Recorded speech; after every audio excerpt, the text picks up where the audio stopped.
संपूर्ण श्री शिव महापुराण रुद्रसंहिता सृष्टिखंड अध्याय 8 ब्रह्मा व विष्णूंना शिवजींचे दिव्य दर्शन।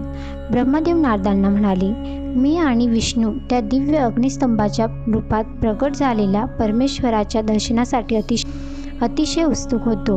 हात जोडून दर्शन देण्याची प्रार्थना केली। त्यावेळी अचानक अग्निस्तंभातून अर्थात त्या ज्योतिर्मय दिव्यलिंगातून ओंकार शब्दरूप नाद प्रकट झाला।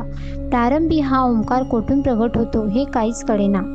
आम्ही त्या आवाजाचा शोध घेऊ लागलो। त्यावेळी विष्णूंना त्या लिंगाच्या डाव्या बाजूला सनातन आदी वर्ण अकाराचे, डाव्या बाजूला उकाराचे व मध्यभागी मकाराचे दर्शन झाले।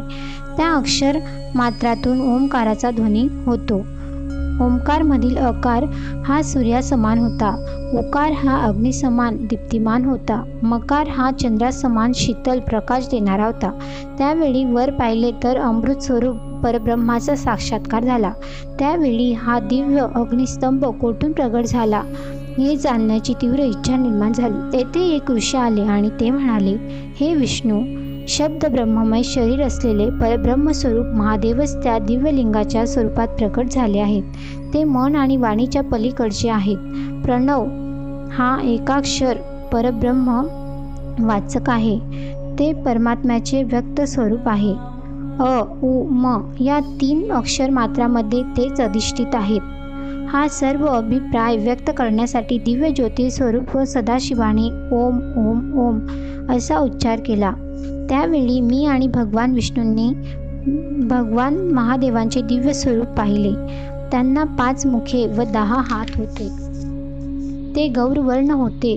ते अत्यंत तेजस्वी दिसत होते। त्यांच्या समवेत भगवती उमादेवी होती।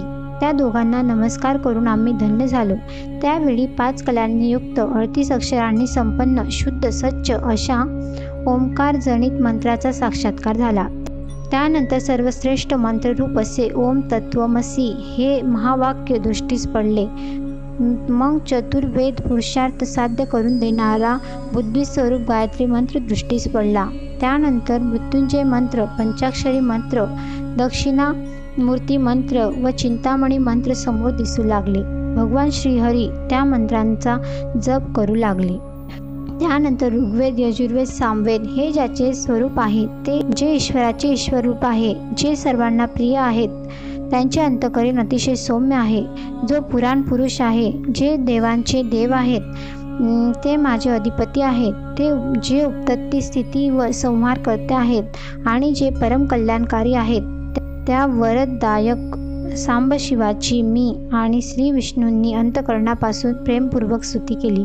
नमः शिवाय। ओम।